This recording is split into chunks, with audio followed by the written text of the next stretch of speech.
Hello students, आज हम kinematics में आज तक की जो जेईई एडवांस की प्रॉब्लम्स रही हैं उनमें से कुछ अच्छी प्रॉब्लम्स डिस्कस करेंगे ताकि हमारी थोड़ी कंसेप्ट की अंडरस्टैंडिंग बने और हमें पता चले कि आईआईटी आज तक किस तरह से कंसेप्ट को चेक करता हुआ आ रहा है।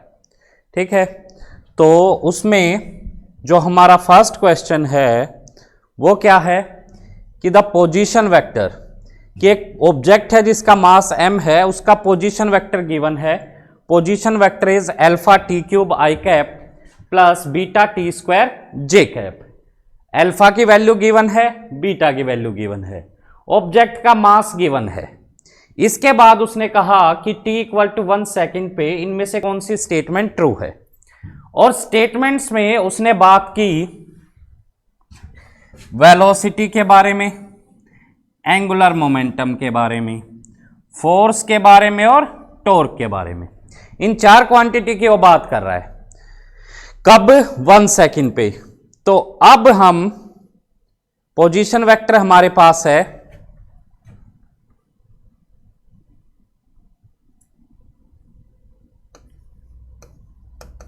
Alpha T cube I cap plus beta T square J cap. ये पोजीशन वेक्टर हमारे पास है और इससे हम वेलोसिटी, एंगुलर मोमेंटम, फोर्स और टॉर्क की बात करेंगे। ठीक है, पोजीशन वेक्टर अगर हमारे पास है तो इसका डिफरेंशिएशन हमें क्या देगा? इसका डिफरेंशिएशन हमें वेलोसिटी के बारे में बताएगा। तो वेलोसिटी इज, इसको डिफरेंशिएट कर दो। अब अल्फा हमारा कांस्टेंट है और टी क्यूब का डिफरेंशिएशन हो गया 3t square I cap plus beta as it is और टी स्क्वायर का डिफरेंशिएशन 2t जे कैप। और कितने टाइम पे बात कर रहा है वो कह रहा है कि t इक्वल टू 1 सेकेंड पे बताओ। t इक्वल टू 1 सेकेंड पे भाई वेलोसिटी हो जाएगी 1 पुट करोगे तो 3 alpha I cap plus 2 beta J cap. Alpha की वैल्यू जो उसने दी, alpha is your 10/3 and beta is 5। Question में अल्फा 10/3 गिवन है एंड बीटा इज 5। तो यहां पुट कर दें तो 3 into 10/3 10 I cap plus beta की वैल्यू 5 पुट करोगे तो 10 जे कैप। वेलोसिटी वेक्टर तुम्हारा आ गया। ठीक है, अब ये देखो वेलोसिटी तुम्हारे पास है, वेलोसिटी कहा 10 I cap plus 10 J cap. ठीक है, वेलोसिटी कितनी कही उसने? 10 I cap plus 10 J cap. यानी फर्स्ट ऑप्शन तो हमारा करेक्ट है ना, वेस 10 I cap plus 10 J cap. अब सेकंड में चाहिए एंगुलर मोमेंटम। एंगुलर मोमेंटम के लिए क्या लिख सकते हैं कि angular momentum is position vector cross linear momentum. Position vector अब सारी जगह बात कर रहा है t इक्वल टू 1 सेकेंड पे, तो position vector t equal to 1 second पे देखो, t की वैल्यू 1 पुट करोगे तो alpha I cap plus beta J cap हो जाएगा। अल्फा की value 10/3 I cap plus beta की वैल्यू 5 जे कैप। t की वैल्यू 1 हम पुट कर चुके हैं, तो r हमारे पास आ गया। मास ऑब्जेक्ट का कितना है? मास गिवन है 0.1 kg। अब वेलोसिटी तुम्हारे पास है, मास इंटू वेलोसिटी क्या हो जाएगा? Linear momentum. तो मास 0.1 से अगर मल्टीप्लाई करोगे तो mv की वैल्यू क्या आ जाएगी? 0.1 से मल्टीप्लाई करोगे तो दैट इज i प्लस जे। तो ये आ जाएगा i प्लस जे। अब एंगुलर मोमेंटम देखो क्या आया? i cross i 0, i cross j is k, तो ये आ गया 10/3, i cross j is k, है ना। इसके लिए एक सर्कल बना लो, i cap, j cap, k cap. अब i क्रॉस j से क्या होगा? i से j की तरफ गए और आगे कौन आया? k cap. तो k कैप और जो सेंस हमने इस पे ड्रॉ की उसी सेंस में जा रहे हैं तो पॉजिटिव। फिर इसको मल्टीप्लाई करो तो 5 जे क्रॉस आई इधर जाओगे आगे के कैप, लेकिन जो सेंस है उसके अपोजिट जा रहे हो तो माइनस, तो -5 के cap and J cross J is 0। यहां से तुम्हारा आंसर आ गया क्या, 10/3 -5 दैट इज -5/3 के कैप। क्या आया, -5/3 के कैप। तो एंगुलर मोमेंटम तुम्हारा ये आ गया। ठीक है, अब इसके बाद फिर बात कर रहा हूं किसकी, फोर्स की। फिर बात की उसने फोर्स की, तो फोर्स के लिए क्या चाहिए, force is mass into acceleration. Velocity vector तुम्हारा ये आ गया, तो वेलोसिटी का डिफरेंशिएशन तुम्हें देगा एक्सीलरेशन, तो एक्सीलरेशन आ जाएगी 3α एज इट इज, और t² का differentiation 2ti cap plus 2β as it is, t का डिफरेंशिएशन 1j कैप। एक्सीलरेशन तुम्हारी ये आ गई।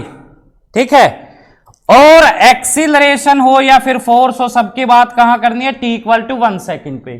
ठीक है, तो t = 1 सेकेंड पे अगर बात करनी है तो t की वैल्यू 1 पुट कर लो, तो t = 1 सेकेंड पे एक्सीलरेशन क्या हो जाएगी, it is 6α cap plus 2βj cap, और अल्फा की वैल्यू है 10/3, पुट करोगे तो 20i cap plus 5 × 2 10j cap. Acceleration ये आ गई, तो फोर्स क्या होगी, force is mass into acceleration, और 0.1 से मल्टीप्लाई करने का मतलब है 2i cap plus j cap. ठीक है भाई, तो यहां से तुम्हारे पास फोर्स आई 2i cap plus j cap, angular momentum आया -5/3 k कैप, वेलोसिटी आई 10i cap plus 10j cap, और अब बात कर सकते हैं किसकी, टॉर्क की। Torque is equal to r cross f। Position vector 1 second पे कितना था, 10/3i cap plus 5j cap, तो 10/3i cap plus 5j cap cross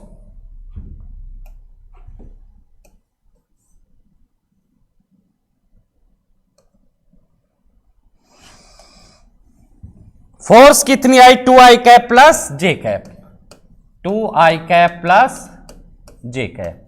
यहां से क्या आया रिजल्ट, i क्रॉस i, इनको मल्टीप्लाई करोगे तो i क्रॉस i इज 0, और इसको इससे मल्टीप्लाई करोगे तो i क्रॉस j इज, अभी बताया था k कैप, तो इनको मल्टीप्लाई करोगे तो क्या आएगा 10/3 k कैप।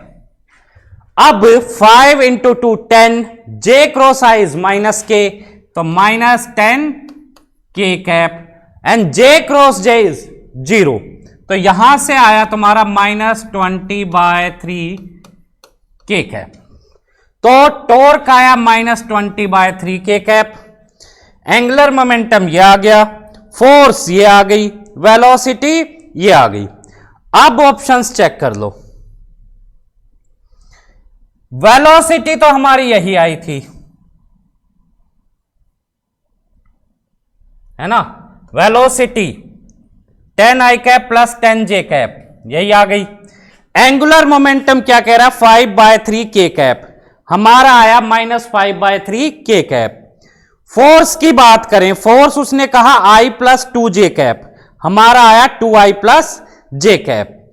फिर उसके बाद टॉर्क की बात करें, -20/3 k कैप, -20/3 k कैप, यानी आंसर ए और डी हमारे करेक्ट आंसर होंगे। क्लियर है बेटा, आगे देख।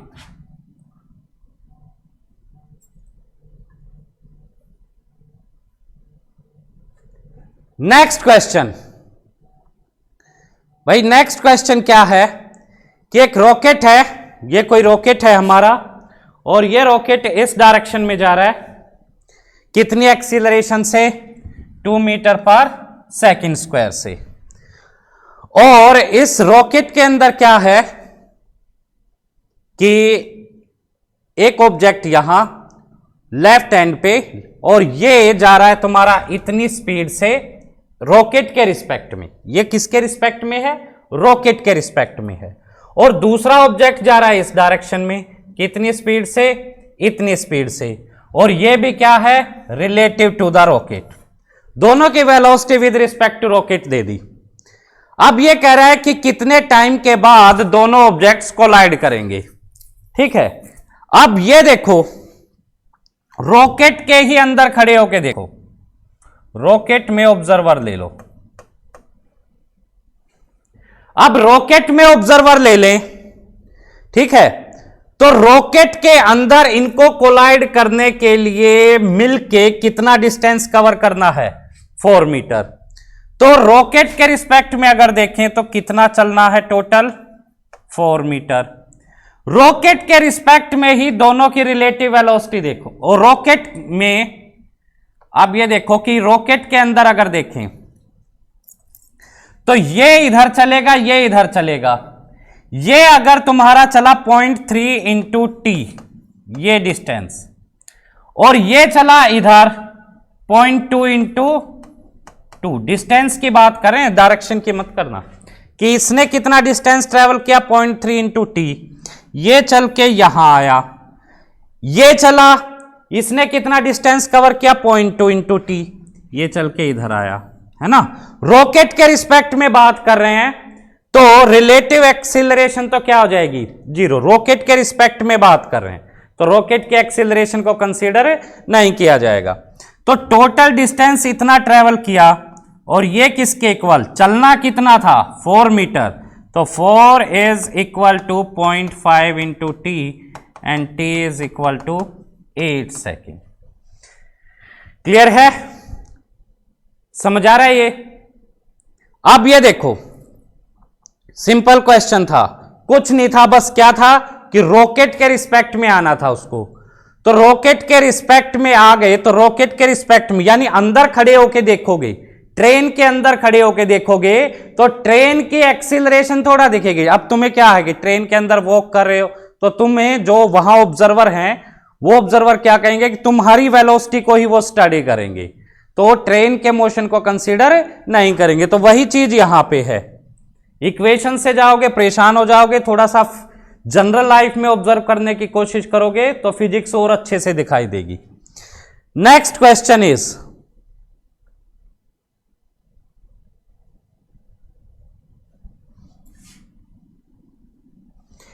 इस क्वेश्चन में देखो बेटा, दो एरोप्लेन हैं ए और B, this is A, this is B, और ये कांस्टेंट वेलोसिटी से जा रहे हैं। ठीक है, यानी डायरेक्शन मैग्नीट्यूड दोनों फिक्स कर दी, सेम वर्टिकल प्लेन पे। ठीक है, एक 30 डिग्री पे और एक 60 डिग्री पे, एक 30 डिग्री पे एक 60 डिग्री पे, विद रिस्पेक्ट टू हॉरिजॉन्टल। ठीक है, एज शोन इन फिगर। ठीक है, the speed of A is 100√3 metre per second. ठीक है, ए की स्पीड कितनी दे दी कि ए जा रहा है ग्राउंड के रिस्पेक्ट में 100√3 मीटर पर सेकेंड से। फिर टी इक्वल टू 0 पे क्या है कि एक ऑब्जर्वर है ए में, यानी ए के रिस्पेक्ट में बोल रहा है। ए के रिस्पेक्ट में बी की अगर बात करें तो बी 500 मीटर डिस्टेंस पे है। ठीक है भाई, this observer says be moving with a constant velocity. इस ऑब्जर्वर ने क्या देखा, ऑब्जर्वर के अकॉर्डिंग यानी ए के रिस्पेक्ट में क्या है कि बी जो है, B is moving with a constant velocity perpendicular to the line of motion of A, यानी ए के लाइन ऑफ मोशन के परपेंडिकुलर जा रहा है। यानी उसे क्या दिख रहा है कि ये अगर इसकी लाइन ऑफ मोशन है तो उसको बी इस डायरेक्शन में आता हुआ दिखाई दे रहा है। If at T equal to 0, T equal to 0 पे A just escapes being hit by B. A क्या है कि जस्ट बी से हिट होने से बचे टी नॉट टाइम पे, यानी क्या है कि जो लाइन ऑफ अप्रोच है ए के रिस्पेक्ट में जो बी है वो ए को अपनी तरफ आता दिख रहा है, ऐसे ए को अपनी तरफ आता दिख रहा है, यानी कोलिजन वाली कंडीशन बन रही है। तो ये कह रहा है कि टी नॉट की वैल्यू बताओ। ठीक है, ये देखो भाई, कि इसकी वेलोसिटी है इधर va, इसकी वेलोसिटी है इधर vb। ठीक है, अब भाई इस डायरेक्शन में मोशन की बात नहीं कर रहे हैं, ठीक है, हम थोड़ा सा एक दूसरे तरीके से देखते हैं चीजें। भाई va वेलोसिटी है इस डायरेक्शन में, तो va का इधर कंपोनेंट क्या हो गया, va cos 30, और इधर क्या हो गया, va sin 30। ठीक है, और vb का इधर कंपोनेंट क्या हो गया, vb का इधर कंपोनेंट हो जाएगा और इधर कंपोनेंट हो जाएगा कि vb इधर, तो vb cos 60 और ये हो जाएगा vb sin 60। ठीक है बेटा, अब ये देखो दोनों में सेपरेशन जो है, सेपरेशन कितना दिया, कहां गया, सेपरेशन इज 500 मीटर। ए में जो ऑब्जर्वर है उसको क्या दिखा कि बी तो उससे 500 मीटर डिस्टेंस पे। अब ये देखो कि कोलिजन की कंडीशन बनाते हैं। कोलिजन की कंडीशन क्या होगी कि ये गैप खत्म हो जाए, फाइनली दोनों एक पोजीशन पे होने चाहिए, तो इस डायरेक्शन में तो गैप आना नहीं चाहिए, इस डायरेक्शन में तो दोनों सेम हाइट पे रहें और धीरे धीरे ये इसके पास आता जाए ऐसे और फिर कोलाइड कर जाए।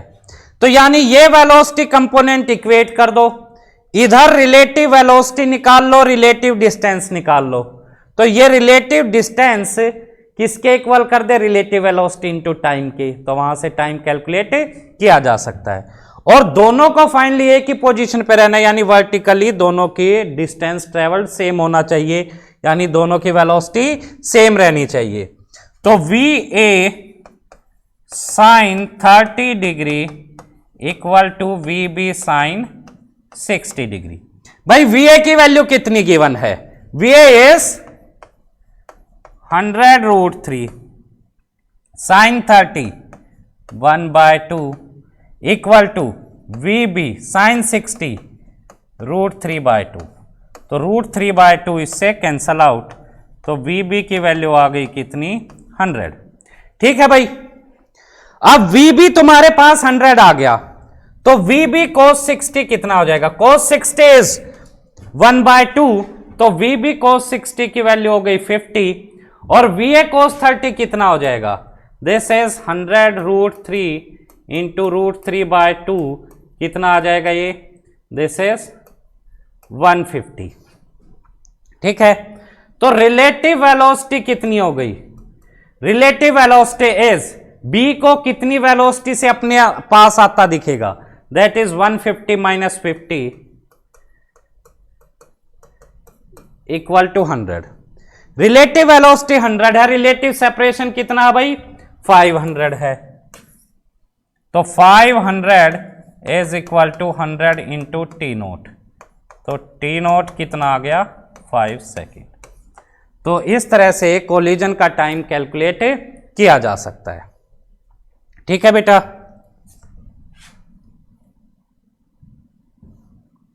Next question.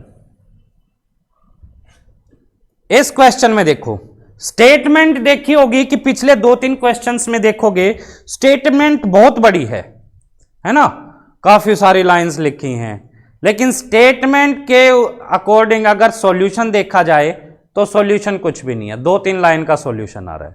तो वही ब्यूटी है बस जेईई एडवांस की कि वहां पे एक बार अगर कंसेप्ट समझ में आ गया तो वहां पे वो बहुत ज्यादा मैथ में नहीं जाने देगा तुम्हें, वहां पे वो तुम्हें तुम्हारी फिजिक्स चेक करेगा, क्योंकि मैथ का तो अलग से एग्जाम वो ले ही रहा है। तो यहां अगर देखें इस क्वेश्चन में कि एक फ्रिक्शनलेस सरफेस है, ठीक है, फ्रिक्शनलेस स्मूथ सरफेस, और ये एक्स वाई प्लेन है, तो जैसे ये सरफेस हो गया तो ये तुम्हारा एक्स वाई प्लेन इसने बना दिया कि इधर एक्स एक्सिस इधर वाई एक्सिस, और इसने कहा कि एक स्मॉल ट्रॉली मूव कर रही है, ये जा रही है वाई एक्सिस के पैरेलल, तो अगर ये वाई एक्सिस है तो इसके पैरेलल ऐसे चलती जा रही है कांस्टेंट वेलोसिटी से, कितनी से, √3 - 1 से। फिर क्या कहा कि at a particular instant when the line O A makes an angle of 45 degree. ये जो लाइन है ये जब 45 डिग्री पे है, ठीक है, एक बॉल को यहां से थ्रो किया गया ओ से और इसकी वेलोसिटी किसी एंगल फाई पे है और ये ट्रॉली को हिट कर रही है, ठीक है। तो इसने पूछा फिर कि जो मोशन है बॉल का वो ट्रॉली के रिस्पेक्ट में, ठीक है, बॉल का मोशन ट्रॉली के रिस्पेक्ट में कह रहा है। तो कह रहा है कि calculate the angle theta made by velocity vector of the ball with respect to X axis in this frame. ये क्वेश्चन में इसने कहा कि बॉल को इस तरह से थ्रो करना है कि वो जाके ट्रॉली को हिट करे, और फिर कह रहा है कि ट्रॉली के रिस्पेक्ट में बॉल की वेलोसिटी किस डायरेक्शन में होगी।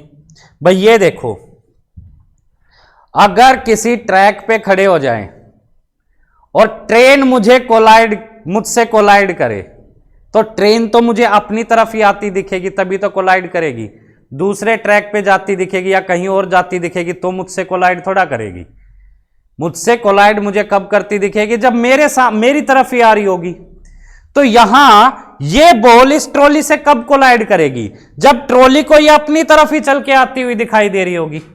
तो यानी वो बॉल ट्रॉली को इस डायरेक्शन में आती हुई दिखाई देनी चाहिए और इस डायरेक्शन में आती हुई दिखाई देनी चाहिए। तो थीटा तुम्हारा सिंपल कितना 45 डिग्री, ये एंगल तुम्हें गिवन ही है, ठीक है। फिर इसने सेकंड क्वेश्चन में कहा कि बॉल की स्पीड बताओ with respect to surface A phi equal to this. ये जो वैल्यू है ये कितनी हो जाएगी 445 180 बाय 3 60 डिग्री। तो फाई की वैल्यू हो गई तुम्हारी 60 डिग्री, ठीक है, फाई 60। तो अब इसने कहा कि बॉल की स्पीड बताओ अगर वो ट्रॉली को कोलाइड कर रही है। भाई ये देखो, बॉल की वेलोसिटी तो इधर है, यानी कितने एंगल पे 60 डिग्री पे, और ये मान ली v, और इसका इधर कंपोनेंट v cos 60 और इधर कंपोनेंट v sin 60, ठीक है भाई। अब ये जाके जब इसको हिट करेगी ट्रॉली को, तो यानी अगर देखें तो इसको इतना डिस्टेंस ट्रेवल करना है ट्रॉली के रिस्पेक्ट में और इतना डिस्टेंस ये हाइट कवर करनी है, तब जाके हिट करेगी। और ये हाइट अगर मैं x कंसीडर कर लूं, है ना, तो ये डिस्टेंस भी कितना होना चाहिए x होना चाहिए। क्यों? क्योंकि एंगल तो 45 गिवन है, यानी ये जो ट्रायंगल बनेगी इसमें बेस और परपेंडिकुलर दोनों इक्वल होंगे। अब ये देखो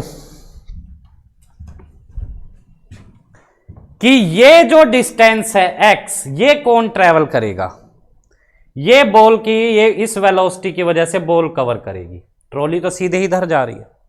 तो x किसके इक्वल लिख सकते हैं, v cos 60, cos 60 1/2, तो v by 2 into time t time में कवर कर लिया।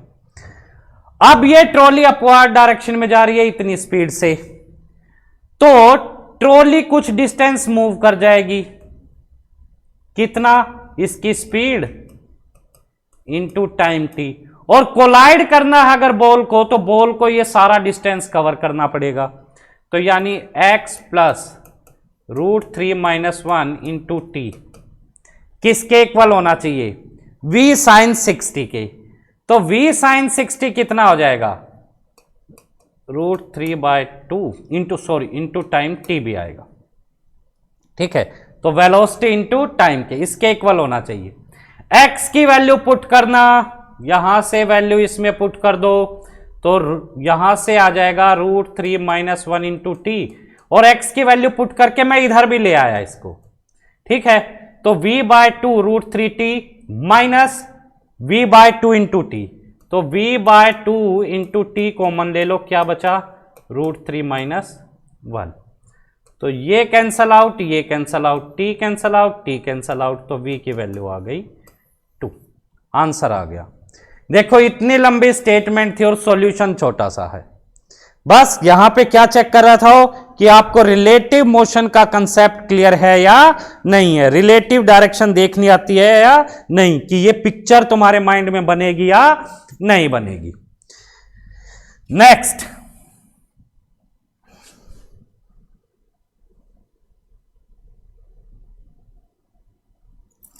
अब ये देखो इस क्वेश्चन में क्या कहा कि एक ट्रेन है जो एक स्ट्रेट लाइन पे जा रही है विद कांस्टेंट एक्सीलरेशन, ठीक है।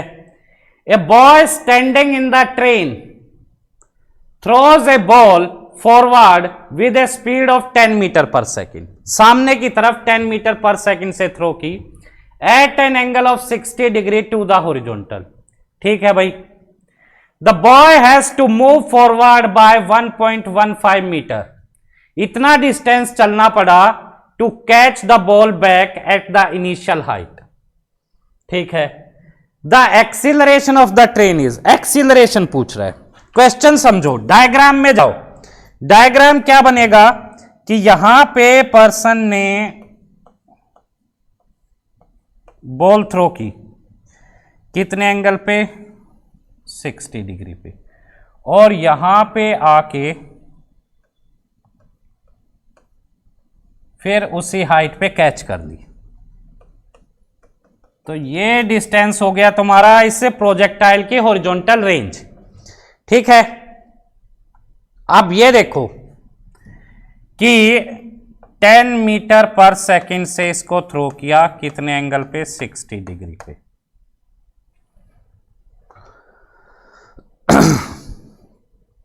तो अब इसके लिए हॉरिजॉन्टल रेंज देखो, रेंज हो जाएगी कितनी इसकी, u square sine 2 theta by G, values put करना, u square 10 square 100, sine 120, sine 120 is √3 by 2, g की वैल्यू 10, तो रेंज आ गई 5√3, ठीक है। रेंज कितनी आ गई, 5√3, ठीक है। और टाइम ऑफ फ्लाइट देखो, टाइम ऑफ फ्लाइट हो जाएगा 2u साइन थीटा बाय जी। तो टाइम ऑफ फ्लाइट कैलकुलेट करोगे तो क्या आएगा, 2 × 10 साइन 60 √3 बाय 2, जी की वैल्यू 10, 20 से 20 कैंसल आउट, तो टाइम ऑफ फ्लाइट आ गया तुम्हारा √3, ठीक है। अब टाइम ऑफ फ्लाइट भी आ गया और ये भी आ गया। अब ये देखो बॉल गई यहां, ट्रेन एक्सीलरेट करती जा रही है, ठीक है। बॉल तो अब ट्रेन के कांटेक्ट में नहीं रही, तो उसका मोशन तो क्या है, फ्री फॉल चल रहा है, और ट्रेन एक्सीलरेट कर गई, तो यानी अगर ये पर्सन रेस्ट पे भी होता तो ये ट्रेन के साथ आगे शिफ्ट करता जा रहा है, और आगे शिफ्ट करके ये यहां कहीं आ गया, अगर ये ना मूव करे तो। लेकिन उसने कहा कि ये यहां तक तो आ गया, लेकिन इसको इतना डिस्टेंस और चलना पड़ा तब कैच कर पाया, यानी ये डिस्टेंस कितना दे दिया, 1.15 मीटर, क्लियर है। अब ट्रेन एक्सीलरेट करे, ट्रेन के अब ट्रेन में देखो कि ये पर्सन अब कितना आगे मूव कर गया, ये जो डिस्टेंस है, ठीक है, ये डिस्टेंस कितना हो जाएगा, दिस इज हाफ 80 स्क्वायर, है ना। ट्रेन के अंदर स्टडी कर रहे हैं ना हम, तो ट्रेन के रिस्पेक्ट में चीजें चल रही हैं, तो यहां देखो कि ये कितना चल रहा है, हाफ 80 स्क्वायर, ट्रेन के अंदर उस फ्रेम में, तो ये कितना मूव कर गया, हाफ 80 स्क्वायर। अब ये देखो कि ये हाफ 80 स्क्वायर प्लस दिस,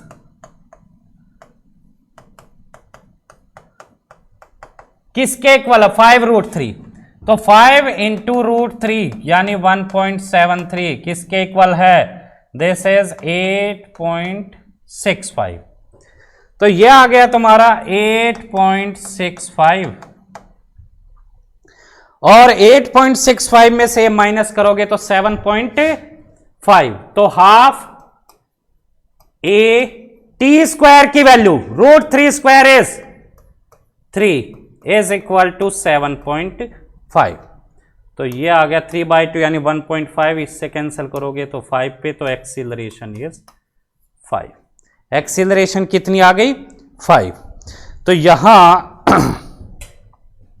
अब ये देखो, मैंने यहां ट्रेन की वेलोसिटी को कंसीडर ही नहीं किया था, ठीक है, क्योंकि इनिशियली उसके अंदर वो रेस्ट पे थी बॉल, तो वहां उसकी वेलोसिटी को कंसीडर ही नहीं करके चल रहा मैं बस इसके अंदर इसके प्रोजेक्टाइल को देखा और फिर देखा कि अब अगर इनिशियली उस वेलोसिटी को कंसीडर नहीं कर रहे हैं, उसको नेग्लेक्ट करके चल रहे हैं या उसके रिस्पेक्ट में चीजें लेके चल रहे हैं, तो अब ये कितना डिस्टेंस, उसके बाद कितना डिस्टेंस चलेगा, क्योंकि बॉल का फ्री फॉल होगा, अब वो ट्रेन के कांटेक्ट में है नहीं, वो अपना इंडिपेंडेंट मोशन दे रही है, और अब वहां से अगर ट्रेन एक्सीलरेट करे तो कितना एक्स्ट्रा डिस्टेंस चलेगी, हाफ AT²। वो कंसेप्ट हम यूज करते हुए तब यहां चले हैं।